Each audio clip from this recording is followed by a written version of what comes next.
అగజానన పద్మార్కం గజానన మహర్నిశం అనేకదం తం భక్తానామేకదంతముపాస్మహే. వాగీషాద్యా సుమనసః సర్వార్థానాముపక్రమే యన్నత్వా కృతకృత్యా స్యుః తం నమామి గజాననం. బుధం శ్రీనివాసం సుధర్మాత్వభాసం సుధాతుల్యవాక్ సంగతం పాండురంగం సుధీనాదమున్యాహ్వయం దేశికార్యం గురుశ్రీత్రయం నిత్యమేతన్నమామి. నమో బ్రహ్మాదిభ్యో బ్రహ్మ విద్యా సంప్రదాయకర్తృభ్యో వంశఋషిభ్యో మహద్భ్యో నమో గురుభ్యః.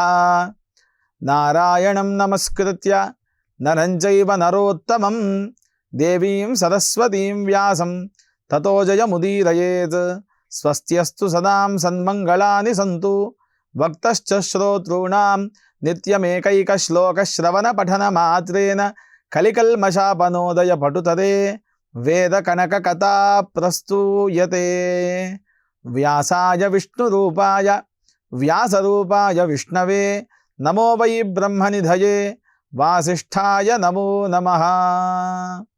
ఈటీవీ లైఫ్ ఆధ్యాత్మిక ఛానల్ సమర్పిస్తున్న వేదసారం వీక్షిస్తున్నటువంటి ప్రేక్షకులకు స్వాగత నమస్కారాలు తెలియచేస్తూ, వేదసారములో అనేకముగా వేదమంత్రాల యొక్క అర్థములు మనం వింటూ ఉన్నాం. వేదమంత్రముల యొక్క ప్రయోగము, వేదమంత్రములు మనం విన్నంత మాత్రాన మనకు కలిగేటువంటి శుభాశుభాల యొక్క మిశ్రమ దృష్టి ఫలితములు అన్నీ కూడా వేదార్థముల ద్వారా ఏ విధంగా కలుగుతూ ఉన్నాయో మనము గత కొన్ని ధారావాహికల ద్వారా వింటూ ఉన్నాం. అందులో భాగంగా రుద్రాధ్యాయములో మొదటి అనువాకాన్ని పూర్తి చేసుకొని రెండవ అనువాకానికి మనం ఈరోజు వెళ్తూ ఉన్నాం. ఈ రుద్రాధ్యాయం పరమేశ్వరుడి యొక్క శిరస్సు భాగం, అనగా వేదపురుషుని యొక్క శిరస్సు యజుర్వేదము అని మనకు ఈ వేదసారమంతా కూడా తెలియచేస్తూ ఉంది. వేదపురుషుని యొక్క రూపము ఏ విధంగా ఉంది అంటే, మనకు ఉపనిషత్తు వాక్యాల్లో చెబుతూ ఉన్నారు, తస్య యజురేవ శిరః అని. యజుర్వేదం వేదపురుషుని యొక్క శిరస్సు భాగం. ఎందుకని అని అనగా, ఈ 4 వేదాల్లో అనేకమైనటువంటి శాఖలు ఉన్నా అందులో శివుడి యొక్క పంచాక్షరీ మంత్ర ఉపాసనా తత్వము చెప్పబడ్డటువంటి ఏకైక అధ్యాయం ఈ కృష్ణ యజుర్వేదంలో ఉన్నటువంటి సంహితా భాగములో ఉన్నటువంటి అధ్యాయము కారణంగా సాక్షాత్తు పరమేశ్వరుల వారి యొక్క అనుష్ఠాన మంత్రము ఇచ్చినటువంటి వేదము ఈ యజుర్వేదం కనుక వేద పురుషునికి శిరస్సు భాగం యజుర్వేదము అని చెప్పబడుతూ ఉంది. అందులో భాగంగా రెండవ అనువాకాన్ని మనం వింటూ ఉన్నాం. ఇప్పుడు ఆ రెండవ అనువాకానికి ప్రధానమైనటువంటి ఋషి మాండవ్య ఋషి. ఈయన ఉపాసనా క్రమము ద్వారానే మాండవ్య నది అనేటువంటిది ఏర్పడ్డది అనేటువంటి విషయం కూడా మనం అర్థం చేసుకోవచ్చు. అది గోదావరి మంజీరా పరివాహక ప్రాంతానికి ఉపనదిగా చెబుతూ ఉన్నారు. ఈ తెలంగాణ ప్రాంతంలో ఈ నది పుట్టుక ఉన్నది. ఈ మాండవ్య నదిని మాండవ్య మండూక అనేటువంటి 2 పేర్లు కూడా సరి అయినటువంటివే. ఇది మన ప్రస్తుతం ఈ ఉమ్మడి మెదక్ జిల్లాలో మామిడ్యాల గ్రామాన్ని ఆనుకొని ఉన్నటువంటి ఆ మానేరు అనేటువంటి పేరును సంతరించుకొని ఉన్నది. ఇక్కడ మాండవ్య మహర్షి తపస్సు చేసినట్టుగా అనేకమైనటువంటి ఆనవాళ్ళు ఉన్నాయి. ఎందుకని మనము ఆ యొక్క ఋషి యొక్క తత్వాన్ని చెబుతూ ఉన్నాము అంటే, రుద్రంలోని 2వ అధ్యాయాన్ని పూర్తిగా అనుష్ఠానము చేసినటువంటి వ్యక్తి ఈ యొక్క మాండవ్య మహర్షి. ఆయన తపోనిష్ట వలన ఈ మాండవ్య నదికి, అంటే ఆ పారేటువంటి వాగుకు మాండవ్య నది అనేటువంటి పేరు వచ్చినది అనేటువంటి విషయాన్ని మనం తెలుసుకోవచ్చు. అక్కడ పరిసరాల్లో ఉన్నటువంటి పాములపర్తి గ్రామం, అదే విధముగా మామిడ్యాల గ్రామం, బహిలింపురం అనేటువంటి గ్రామాల సరిహద్దులో ఉన్నటువంటి ఈ యొక్క నది మాండవ్య నది. ఆ మాండవ్య నదిని ఆనుకొని చంద్రభాగగా కూడా ఆ మాండవ్య నదిని పిలుస్తూ ఉంటారు. మాండూక్య మహర్షి అక్కడ తపస్సు చేసినాడు.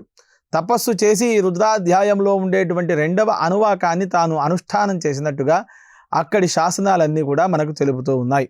అందుకని మాండవ్య నది కాలాంతరంలో అది మానేరుగా వృద్ధి చెందింది అనేటువంటి విషయం కూడా మనం తెలుసుకోవచ్చు. గోదావరి మంజీరా నదులకు ఇది ఉపనది. మంజీరా నదికి గరుడ గంగా అని కూడా పేరు. అక్కడ కూడా కొంతకాలం మాండవ్య మహర్షి రుద్రాధ్యాయ తపస్సు చేసినారు అనేటువంటి విషయం కూడా మనం తెలుసుకోవచ్చు. అందులోనే రెండవ అనువాకానికి, ఈ అధ్యాయంలో రెండవ అనువాకానికి ప్రధానమైనటువంటి ఋషి మాండవ్య ఋషి. అదే విధముగా ఛందస్సు గాయత్రి ఛందస్సు. 7 ఛందస్సులలోని ఒక ఛందస్సు పేరు గాయత్రి ఛందస్సు. ఆ గాయత్రి ఛందస్సుని మనం తెలుసుకోవచ్చు. ఆ తరువాత ప్రధానమైనటువంటి దేవుడు రుద్రదేవుడు. రుద్రో దేవత గాయత్రి ఛంద అనగా ఈ యొక్క యజుస్సులు ఎన్నైతే ప్రథమానువాకంలో ఉన్నాయో ప్రథమానువాకానికి పూర్తిగా ఉన్నటువంటి ఋషి మాండవ్య ఋషి, ఛందస్సు గాయత్రి ఛందస్సు అని కూడా మనం తెలుసుకోవచ్చు. ఇందులో రుక్కులు అంటే 2 వాక్యాలుగా వస్తాయి. యజుస్సులు అంటే ఏకవాక్య వచనమే ఉంటుంది. ఇక్కడ ఆ వాక్య ప్రారంభానికి నమస్కారము, వాక్యాంతానికి కూడా నమస్కారం ఉంటుంది. అది ఏ విధంగా ఉంటుందో ముందు మనం చూద్దాం. అందులోనే ఈ మాండవ్య మహర్షి ప్రధాన ఋషి అనుష్ఠానం చేసినటువంటి వాళ్ళు అవుతున్నారు. గాయత్రి ఛందస్సు, ఇందులో ఉండేటువంటి మంత్రానికి ఛందో నియమము చెప్పేటువంటి లక్షణం ఉంది. అందులోనే రుద్రుడు ప్రధానమైనటువంటి దేవుడు అవుతున్నాడు. అందులో ధ్యాన శ్లోకం ఈ రకంగా ఉంది. ముక్త అలంకృత సర్వాంగం ఇందు గంగాధరం హరం ధ్యాయేత్ కల్పతరోర్మూలే సమాసీనం సహోమయా. ముక్తాలంకృత సర్వాంగం అని అంటున్నాం. అనగా ముత్యాలచే అలంకరింపబడినటువంటి రూపము అని మనం అర్థం చేసుకోవచ్చు. ముక్త మౌక్తికము అనగా రత్నములు, అదే విధముగా ముత్యముల చేత అలంకరింపబడినటువంటి సుందర మానుష విగ్రహం పరమేశ్వరుల వారిది అని మొదటి వాక్యము యొక్క అర్థం. సర్వ అవయవములు కూడా ఈ ముత్యముల చేతనే వెలుగుతూ ఉన్నాయి. ఈ ముత్యములకు ఒక గొప్ప శక్తి ఉన్నది. ముత్యములు సాక్షాత్తు మన కంటికి కనపడేటువంటి చంద్రుని యొక్క తత్వాన్ని, చంద్రుడు ప్రసరించేటువంటి శీతలాన్ని ఆస్వాదించి మనకు ఇవ్వగలిగేటువంటి శక్తి ఈ ముత్యములకు ఉంటుంది. అలాంటి ముత్యముల ద్వారా మనకు పరమేశ్వరుడు సర్వ అవయవముల యందు కూడా ధరించి ఉండి మనకు దర్శనమిస్తూ ఉన్నాడు. ఇందు గంగాధరం హరం అని అంటున్నాం. ఇందుహు అంటే చంద్రుడు అని అర్థం. శుక్లపక్షంలో ఉండేటువంటి తదియ రోజు ఉండేటువంటి చంద్రరేఖను పరమేశ్వరుడు తలపైన ధరించి ఉన్నాడు. చంద్రకళను తలపైన ఉంచుకొని గంగాధరం అనగా గంగను ఒడిసిపట్టి మనకు దర్శనమిస్తున్నాడు. గంగాధరుడు అని అంటున్నాం. అక్కడ ఇందుకళాధరుడు, గంగాధరుడు, హరుడు అవుతున్నాడు. అలా ఉన్నటువంటి ఆ యొక్క పరమేశ్వరుణ్ణి నేను ధ్యానిస్తున్నాను అని మాండవ్య మహర్షి అనుష్ఠానము చేసినటువంటి శ్లోకం. ఈ విధముగా ముత్యములచే సర్వ అవయవములు కూడా ధరించి ఉన్నటువంటి వాడు ఇందుకళాధరుడు, గంగాధరుడైనటువంటి హరుడు కల్పవృక్షము నీడన కూర్చొని మనకు దర్శనమిస్తూ ఉన్నాడు. ఈ యొక్క శ్లోక అర్థం. ఆ విధముగా ఉన్నటువంటి పరమేశ్వరుణ్ణి నేను ధ్యానిస్తున్నాను అని మాండవ్య మహర్షి చెప్పినట్టుగా మనకు అనేకమైనటువంటి రుద్రాధ్యాయ సార సంగ్రహ గ్రంథాలన్నీ కూడా మనకు తెలుపుతూ ఉన్నాయి. ఇందులో భక్తులకు ఆనందకరమైనటువంటి హితకరమైనటువంటి దేహం కలిగినటువంటి వాడు పరమేశ్వరుడు అని మనం అర్థం చేసుకోవచ్చు. ఈ మంత్రం నమో హిరణ్యబాహవే సేనాన్యే దిశాంచపతయే నమః. మొదటి యజుస్సు రెండవ అనువాకంలో ఈ విధమైనటువంటి మంత్రం. నమః అంటే నమస్కారము అని అర్థం. హిరణ్యబాహవే, హిరణ్యము అంటే బంగారపు ఆభరణాలు కలిగి ఉన్నటువంటి వాడు అని మనం అర్థం చేసుకోవచ్చు. సేనాన్యే అనగా సేనాధిపతి, అనేకమైనటువంటి సేనలను నడిపించేటువంటి వాడు అని కూడా మనం తెలుసుకోవచ్చు. బంగారు వర్ణము చేత, సమ్యక్ వర్ణం అనగా సువర్ణము చేత అలంకరింపబడినటువంటి భూషణాలు ధరించి ఉన్నటువంటి వాడు. ఎక్కడ భుజముల వరకు, భుజములకు అని కూడా మనం అర్థం చేసుకోవచ్చు. నమో హిరణ్యబాహవే సేనాన్యే దిశాంచపతయే నమః. 10 దిక్కులు ఏవైతే ఉన్నాయో అనగా తూర్పు, అగ్ని, యమ, దక్షిణము అని అంటాము. యమ అంటే నిరుతి, పశ్చిమము, వాయవ్యము, ఉత్తరము, ఈశాన్యము, ఊర్ధ్వము, అధో దిగ్భాగము. ఈ 10 దిక్కులను పరిపాలన చేసేటువంటి వాడు పరమేశ్వరుడు. ఇందులో నమో భగవతే రుద్రాయ అని అంటున్నాం. ఆ విధముగా 10 దిక్కులకు సంబంధించినటువంటి ఒక్కొక్క అక్షరము ఒక్కొక్క దిక్కుకు ఇచ్చినటువంటి పరమేశ్వరుడికి నేను నమస్కారం చేస్తూ ఉన్నాను. దిశాంచ పతయే నమః అని అంటున్నాం. సేనాన్యే అంటే యుద్ధముల యందు సేనను నడిపించేటువంటి వాణ్ణి సేనాని అని అంటాం. అదే విధముగా సేనలను నడుపువాడు అని కూడా అర్థం వస్తోంది ఇక్కడ. అలాంటి సేనాపతి అయినటువంటి రుద్రుడికి నేను నమస్కారం చేస్తూ ఉన్నాను. దిశాం అనగా అనేకమైనటువంటి దిక్కులు అని అంటాం. మనం మామూలుగా దశ దిశలు అని చెప్తాం. దశ దిశ, దశ అంటే 10, దిశలు అంటే మనకు ఉన్నటువంటి దిక్కులు అని అర్థం. ఈ విధముగా 10 దిక్కులను పరిపాలన చేసేటువంటి వాడు, ఏకకాలంలో 10 దిక్కులను చూడగలిగినటువంటి వాడు, 10 దిక్కులలో కూడా ఉన్నటువంటి సేనలను నడిపేటువంటి వాడు. అందుకనే రాముడి యొక్క తండ్రికి కూడా దశరథుడు అని పేరు. అనగా 10 రకాల మెదడు కలిగినటువంటి అతిరథ మహారథులను, 10 దిక్కుల 10 రథాలను ఏకకాలంలో తోలేటువంటి వాడు. అందుకని దశరథుడు అనేటువంటి పేరు పెట్టుకున్నాడు అని మనకు అనేకమైనటువంటి రామాయణ వ్యాఖ్యానాలలో కూడా ఉంది. ఆ విధమైనటువంటి తత్వము పరమేశ్వరుని దగ్గర నుండే తాను నేర్చుకున్నాడు అని మనము ఈ రుద్రాధ్యాయం వల్ల మనం తెలుసుకోవచ్చు. దిశాంచ పతయే నమః, ఆ దిక్కులను పరిపాలన చేసేటువంటి రుద్రుడికి నేను నమస్కారం తెలియచేస్తున్నాను అని ఈ రుద్రాధ్యాయంలో 2వ అనువాకంలో ప్రథమ పనసలో ఉన్నటువంటి ప్రథమ యజుస్సుకు అర్థం. ఈ విధముగా అర్థజ్ఞానాన్ని మనం ఈ వేదసారం ద్వారా తెలుసుకోవచ్చు. బాహువుల యందు బంగారు భూషణములు ధరించినటువంటి వాడు, యుద్ధముల యందు సేనలను నడిపేటువంటి వాడు, అదే విధముగా దిక్కులను పరిపాలన చేసేటువంటి రుద్రుడికి నా నమస్కారము అని ఈ యొక్క ప్రథమ యజుస్సు యొక్క అర్థం. ఇందులో అష్టదిక్కులు, దశదిక్కులు అనేటువంటి సందేహం కూడా మనకు కలగవచ్చు. ఈ అష్టదిక్కులు అంటే ఏమిటి, దశదిక్కులు అంటే ఏమిటి అనేటువంటి అర్థాన్ని కూడా మనం తెలుసుకుందాం. ఇందులో 8 దిక్కులకు అధిపతులు ఉన్నారు. అందులో పూర్వ దిగ్భాగానికి ఇంద్రుడు, ఆగ్నేయ దిగ్భాగానికి అగ్ని, దక్షిణ దిగ్భాగానికి యముడు, నిరుతి దిగ్భాగానికి నైరుతి, అదేవిధంగా పశ్చిమ దిగ్భాగానికి వరుణుడు, వాయవ్య దిగ్భాగానికి వాయుదేవుడు, ఉత్తర దిగ్భాగానికి కుబేరుడు, ఈశాన్య దిగ్భాగానికి ఈశానుడు అనగా పరమేశ్వరుడు అని ఈ విధముగా 8 దిక్కులు 8 భైరవులకు కూడా సమానముగా ఇచ్చినారు. ఇందులో అసితాంగ, రురు, చండ, క్రోధ, ఉన్మత్త, భీషణ, భైరవ, సంహార, భీషణ, కపాల, సంహార అని ఈ విధముగా 8 భైరవులను 8 కౌమారులను అదే విధముగా నియమించినారు. మనకు 8 అనేటువంటిది నారాయణ అష్టాక్షరి మంత్రానికి ప్రధానమైనటువంటి రూపముగా కూడా మనం తెలుసుకోవచ్చు.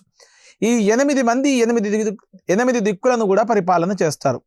ఈ రుద్ర సంబంధమైనటువంటి ఉపాసన చేసేటువంటి శైవులు ఉన్నటువంటి 10 దిక్కులను పరిపాలన చేసేటువంటి శక్తి సామర్థ్యాలను కూడా ఇచ్చినారు. అందులో ద్రామ్ అనేటువంటి శబ్దాన్ని ఇచ్చి ఆకాశములో ఉండేటువంటి ఆ పరమాత్మను కూడా ఇక్కడ ఇచ్చేసినారు. పృథివీ అంటే ఈ యొక్క భూమిని కూడా ఒక దిక్కుగా ఏర్పాటు చేసి దిగ్బంధనంలో ఈ 10 దిక్కులను కూడా ఏర్పాటు చేసినట్టుగా మనకు మహన్యాసం రావణోక్తముగా ఉంది.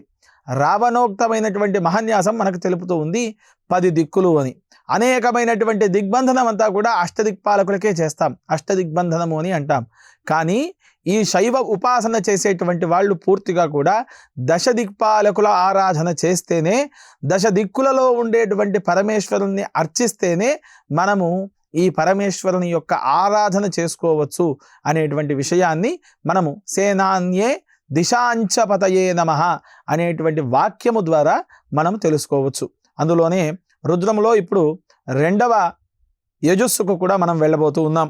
ఇక్కడ భట్టభాస్కరాచార్యుల వారు రాసినటువంటి వ్యాఖ్యానం ఏ విధంగా ఉంది అంటే, భక్తులకు ఆనందమయాన్ని ఇచ్చేటువంటి వాడు, అలాంటి వాడు ఆనందమయము అనగా మంచి రూపముతో దర్శనమిచ్చేటువంటి వాడిని ఆనంద రూపము అని అంటాం. అందులో హిరణ్యబాహవే అనగా బంగారు వర్ణము కంటికి ఇంపుగా కనబడుతోంది. అలాంటి బంగారు భూషణములు కలిగినటువంటి భుజములు కలిగినటువంటి వాడు చరాచర సృష్టిలో చేతన అచేతనమైనటువంటి ప్రతి వస్తువుకి కూడా ఆధారభూతమైనటువంటి ఈశ్వరుడు ఎవరైతే ఉన్నారో వారికి నేను నమస్కారం చేస్తున్నాను అని భోక్తలు భోజ్యులు అనగా భోక్తృత్వాన్ని నియమింపచేసేటువంటి వాళ్ళు, అదే విధముగా భోజనము చేసేటువంటి వాళ్ళు, భోజనానికి ఏర్పాటు చేసేటువంటి వాళ్ళు, ఆ తత్వము కలిగినటువంటి ఆ పరమేశ్వరుడికి నేను నమస్కరిస్తున్నాను. ఇక్కడ 2 మార్లు నమస్కారం చేస్తూ ఉన్నాము ఆది అంతాలలో. మొదటగా శివుడికి నమస్కరిస్తున్నాను అనగా ఇక్కడ నమో హిరణ్యబాహవే సేనాన్యే దిశాంజపతయే నమః. హిరణ్యబాహువులకు నమస్కారం, సేనాధిపతి అయినటువంటి దశ దిక్కులను పరిపాలన చేసేటువంటి దిశాపతికి నమస్కారం అని మనము ఈ పూర్తిగా ఆ పరమేశ్వరునికి నమస్కారాన్ని అర్పిస్తున్నట్టుగా మనం తెలుసుకోవచ్చు. భట్టభాస్కరాచార్యుల వారే కానీ సాయనాచార్యుల వారే కానీ ఈ రుద్రాధ్యాయానికి అనేకమైనటువంటి అర్థాలను మనకు విజ్ఞానముగా అందించినారు అనేటువంటి విషయాన్ని మనము ఈ వేదసారము ద్వారా తెలుసుకోవచ్చు. అదేవిధంగా ద్వితీయానువాకంలో 2వ యజుస్సు అంటే మొదటి యజుస్సును పూర్తిగా మనం విన్నాము. హిరణ్య బాహువులు ధరించి ఉన్నటువంటి వాడు అలాంటి పరమేశ్వరుడికి నమస్కారం అని. 2వ యజుస్సు నమో వృక్షేభ్యో హరికేశేభ్యః పశూనాం పతయే నమః. ఇక్కడ ముందుగా ప్రకృతికి నమస్కారం చేస్తూ ఉన్నాం. అనగా మనము పూర్తిగా కూడా గాలి మీదనే ఆధారపడి ఉన్నాం. ఆ గాలిలో తేమ ఉన్నది అనేటువంటి విషయాన్ని మనకు వేదములు తెలియజేసినాయి. అదే విధముగా దీనిపైన పరిశోధన చేసినటువంటి శాస్త్రవేత్తలు కూడా మనకు తెలిపినారు. అలాంటి తేమను అందించడానికి కారణహేతుభూతమైనటువంటి లక్షణం కలిగి ఉన్నటువంటివి చెట్లు. మనము పోయిన ధారావాహికలో చెప్పాం, మిత్రాణి సఖ్య పశవశ్చ వృక్షవు అని. పశువులు, వృక్షాలు, మిత్రులు, సఖులు వీళ్ళందరూ కూడా పూర్వజన్మ రుణానుబంధము అని మనం తెలుసుకున్నాం. అందులోనే నమో వృక్షేభ్యః, వృక్షాలకు నమస్కారం అని చెప్తున్నాం. ఆ వృక్షాలకు నమస్కారం ఎందుకు పెడుతున్నాము అంటే మనలో ఉండేటువంటి చెడు తత్వాన్ని ఆస్వాదించి మంచి గుణము కలిగినటువంటి ఆక్సిజన్ని మనకి ఇస్తూ ఉన్నాయి. శ్వాస ఆడడానికి ప్రధాన హేతుభూతం అవుతూ ఉన్నాయి చెట్లు. అలాంటి చెట్లకు నమస్కారం చేస్తున్నాం. ఎందుకని అనగా ఇక్కడ వృక్షేభ్యో హరికేశేభ్యః, పరమేశ్వరుడు వృక్షస్వరూపముగా ఉన్నాడు. ఆ పరమేశ్వరుడి యొక్క వెంట్రుకలు ఏ విధంగా ఉన్నాయి అంటే పచ్చగా ఉన్నాయి, ఆకుల వలె. అనగా ఇక్కడ పరమేశ్వరుడు ఒక గొప్పనైనటువంటి వృక్షముగా కూడా మనం వర్ణించుకోవచ్చు. 10 మందికి ఒక వృక్షము ఉన్నది అంటే నీడను కలిగిస్తూ ఉంది. ఎన్నో పశుపక్షాదులకు ఆవాసముగా కూడా ఉంది. అలాంటి పరమేశ్వరుడి యొక్క వెంట్రుకలు హరికేశః అనగా పచ్చగా ఉన్నాయి అని మనం అర్థం చేసుకోవచ్చు. ఆకుపచ్చ రంగులో పరమేశ్వరుడి యొక్క కేశములు ఉన్నాయి అని అర్థం చేసుకోవచ్చు. వృక్షేభ్యః అనగా వృక్షముల కొరకు, పశువుల కొరకు, పక్షాదుల కొరకు ఉన్నటువంటి రుద్రస్వరూపముగా ఉన్నటువంటి ఈ యొక్క వృక్షానికి మేము నమస్కారం చేస్తున్నాము అని అర్థం. హరిత వర్ణము కలిగినటువంటి పత్రాలు ఉన్నటువంటి వెంట్రుకలు, హరిత వర్ణములో ఉన్నటువంటి పత్రాలు కలిగినటువంటి వెంట్రుకలకు, ఆ వెంట్రుకలు ధరించి ఉన్నటువంటి ఈ యొక్క రూపానికి నేను నమస్కరిస్తూ ఉన్నాను. అదేవిధంగా ఇక్కడ పశుపతి అని అంటున్నాం. వృక్షేభ్యో హరికేశేభ్యః పశూనాం పతయే నమః. పశూనాం పతయే నమః, పశువులను పరిపాలన చేసేటువంటి వాడు, పశువులను రక్షించేటువంటి వాడు ఇక్కడ శివుడు అవుతున్నాడు. అలాంటి పశుపతికి నేను నమస్కరిస్తూ ఉన్నాను. ఇక్కడ స్మృతి ఈ విధంగా చెబుతూ ఉంది, బ్రహ్మాద్యాః స్థావరాం తాంశ్చ పశవః పరికీర్తితాః. బ్రహ్మ మొదలుకొని స్థావర జంగమ ప్రభృతి ఉండేటువంటి బ్రహ్మాది పిపీలికాంతం అనగా కంటికి కనబడనటువంటి క్రిమి వరకు కూడా పరిపాలన చేసేటువంటి వాడు పశూనాం పతి, పశుపతి. అలాంటి రుద్రుడికి నేను నమస్కరిస్తున్నాను అని అర్థం. నమో వృక్షేభ్యః హరికేశేభ్యః పశూనాం పతయే నమః. నమస్కరిస్తున్నాను నేను రుద్రుడా. వృక్షముల రూపములో దట్టమైనటువంటి ఆకులను అలిమి ఉన్నటువంటి ఈ యొక్క వృక్షాలు, చరాచర సృష్టిలో ఉండేటువంటి అనేకమైనటువంటి పశుపక్షాదులను పరిపాలిస్తున్నటువంటి మీకు నేను నమస్కరిస్తున్నాను అని ఈ 2వ యజుస్సుకు అర్థం. ఇది మాండవ్య మహాముని తాను అనుష్ఠానం చేసి మనకు అందించినటువంటి ఈ ధ్యాన కుసుమం. ఈ యొక్క మంత్రము యొక్క ఫలము మేధాప్రాప్తి, ఐశ్వర్య ప్రాప్తి, అదే విధముగా మనకు రాజమార్గం కూడా ఏర్పడుతుంది అనేటువంటి విషయంలో ఎలాంటి సంకోచము లేదు అని మనం తెలుసుకోవచ్చు. అందులో భాగంగా మనకు బ్రహ్మాండం అంతా కూడా ఈ భూమిపైనే ఉంది. ఈ బ్రహ్మాండాన్ని తన యొక్క ఆధీనములో పెట్టుకొని చరాచర సృష్టిలో ఉండేటువంటి ప్రతి అంశాన్ని కూడా తాను రుద్రస్వరూపముగా నేను ఉన్నాను అని తెలియజేయడానికి ఏర్పడుతోంది ఈ నమకాధ్యాయం. ఈ నమకాధ్యాయాన్ని పఠించినటువంటి వాళ్ళు, విన్నటువంటి వాళ్ళు, వినడానికి తోడ్పడినటువంటి వాళ్ళందరూ కూడా శివస్వరూపులే. వేద శివ శివో వేద వేదాధ్యాయీ సదాశివ కుక్షౌ తిష్టతి యస్యాన్నం వేదాభ్యాసేన జీర్యతే కులం తారయతే తేషాం దశపూర్వాం దశాపరాం. కుక్షౌ అనగా మనకు కడుపుకు తిన్నటువంటి పదార్థం. కుక్షవు తిష్టతి యస్యాన్నం, ఏ అన్నాన్నైతే మనం భుజిస్తూ ఉన్నామో వేదాభ్యాసేన జీర్యతే, అలాంటి అన్నము వేదాభ్యాసం వలనో వేదాధ్యయనం వలనో గనక జీర్ణమైనట్టయితే కుక్షవు తిష్టతి యస్యాన్నం వేదాభ్యాసేన జీర్యతే కులం తారయతే తేషాం దశపూర్వాం దశాపరాం. 10 తరాలు అటు 10 తరాలు ఇటు పూర్తిగా కూడా వేద ధన్యమవుతున్నాయి అనేటువంటి విషయాన్ని మనకు అనేకమైనటువంటి ఋషులు, మునులు, అనుష్ఠానము చేసినటువంటి యోగులు, తపస్సిద్ధులు అందరూ కూడా చెప్పినారు. అందుకని వేదాధ్యయన శ్రవణ మార్గము చేత సాక్షాత్తు పరమేశ్వర సాయుధ్యాన్ని పొందుతాము అని మనకు శివ రహస్య మహాపురాణం కూడా ఉటంకించింది. అలాంటి ఈ యొక్క యజస్సులు విన్నంత మాత్రాన మనం పరమేశ్వరంలో ఏకీకృతం అవుతున్నాము అనేటువంటి విషయాన్ని కూడా మనం అర్థం చేసుకోవచ్చు. ఇక 3వ యజస్సు నమస్సస్పింజరాయత్విషీమతే పథీనాం పతయే నమః. నమః అంటే నమస్కారము అని తెలుసుకుందాం మనం. సస్పింజరాహ అనగా లేత వర్ణము కలిగినటువంటి పసుపు. అది ఏ విధంగా ఉంది అంటే పూర్తిగా పచ్చగడ్డి మొదలు ఏ విధంగానైతే ఆరంభ దశలో ఉంటుందో అలాంటి వర్ణము కలిగినటువంటి వాడు అని అర్థం. అధికమైనటువంటి కాంతి కలిగినటువంటి వాడు. నమస్సస్పింజరాయత్విషీమతే. ఇక్కడ ఆకుపచ్చ నిధనము ఎంతైతే శోభాయమానంగా ఉంటుందో ఆ ఆకుపచ్చలో కొంచెము ఎరుపు, అదే విధముగా పసుపుతనము కూడా కలిగినటువంటి లేత పచ్చిక గడ్డి, గరిక పూసలు ఏ విధంగానైతే మనకు కనబడుతూ ఉంటాయో అలాంటి వర్ణము కలిగినటువంటి ఓ రుద్రుడా నీకు నమస్కారం. నమస్సస్పింజరాయత్విషీమతే పథీనాం పతయే నమః. ఇక్కడ పథి అంటే మార్గము అని అర్థం. అలాంటి మార్గాన్ని మనకు సమకూర్చేటువంటి వాడు అని మనం తెలుసుకోవచ్చు.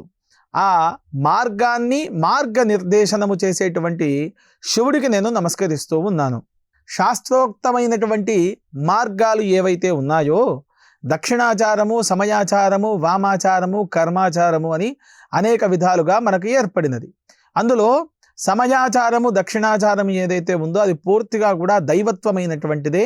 మనకు సిద్ధించడానికి కొంతకాలం పట్టినా కానీ మనకు పరిపూర్ణమైనటువంటి జవాబు అందులో వస్తూ ఉంది. అనగా మనకు తొందరగా కార్యము కావాలి అంటే వామ ఆచారానికి వెళ్ళాలి. దాన్ని పూర్తిగా ఈ కలియుగంలో నిషిద్ధము చేసినారు. పూర్తిగా దక్షిణాచారంలోనే మనము ఉపాసనాక్రమంలో వెళ్ళాలి. అందులో ఈ ఉపాసనాక్రమంలో ఈ సస్పింజరాయత్విషీమతే పథీనాం పతయే నమః అనగా మనకు మంచి మార్గము చూపించేటువంటి రుద్రుడి కోసం ఈ మంత్రానుష్ఠానం అవసరమవుతోంది. ఈ మంత్రానుష్ఠానము వలన మనకు పూర్తిగా కూడా రుద్రుడు మన యొక్క మార్గాన్ని సుగమం చేయడానికి తోడ్పడుతూ ఉన్నాడు. ఈ విధముగా రుద్రాధ్యాయములో ఉండేటువంటి యజస్సులన్నీ కూడా మనకు ఇస్తూ ఉన్నాయి. రుద్రుడు స్వయం ప్రకాశ గుణము కలిగినటువంటి వాడు. ఆ స్వయం ప్రకాశమైనటువంటి రూపాన్ని మనకు అందిస్తూ ఉన్నాడు. ఆ రూపములో వచ్చేటువంటి లేత కిరణాల ద్వారా మనిషి, మానవుడు, చరాచర సృష్టిలో ఉండేటువంటి అనేకమైనటువంటి జంతుజాలములన్నీ కూడా ప్రశాంతమైనటువంటి వాతావరణాన్ని ఆస్వాదించి పరమేశ్వరుడు మార్గ సుగమము చేస్తూ ఉన్నాడు మనము నడిచేటువంటి దారిని పూర్తిగా. అంటే సవ్య మార్గములో వెళ్ళడానికి తోడ్పడేటువంటి వాడు సాక్షాత్తు పరమేశ్వరుడు, సర్వవ్యాపి అయినటువంటి ఈశ్వరుడు అనేటువంటి విషయాన్ని కూడా మనం తెలుసుకోవచ్చు. అలాంటి రుద్రాధ్యాయంలో ఇప్పటి వరకు మనము మొదటి అనువాకాన్ని పూర్తి చేసుకొని రెండవ అనువాకంలో ఉండేటువంటి 3 యజస్సులను, ఆ యజస్సులను అనుష్ఠానము చేసినటువంటి మాండవ్య మహర్షి ఉపాసన ద్వారా ఏర్పడినటువంటి నదీ తత్వాన్ని, ఆ నది ఉన్నటువంటి గ్రామ పరివాహకాన్ని కూడా మనం తెలుసుకుని ఉన్నాము. ఈ యొక్క యజుర్వేదంలో ఉండేటువంటి శివతత్వాన్ని, శివరూపాన్ని ధ్యానము చేస్తున్నటువంటి విషయాన్ని అంతా కూడా మనము మరొక ధారావాహిక ద్వారా తెలుసుకునేటువంటి ప్రయత్నాన్ని మనం చేస్తూ ఉందాం. స్వస్తి ప్రజాభ్య పరిపాలయంతాం న్యాయేన మార్గేణ మహిం మహిషాః గోబ్రాహ్మణేభ్యః శుభమస్తు నిత్యం. లోకాః సమస్తాః సుఖినో భవంతు. స్వస్తి.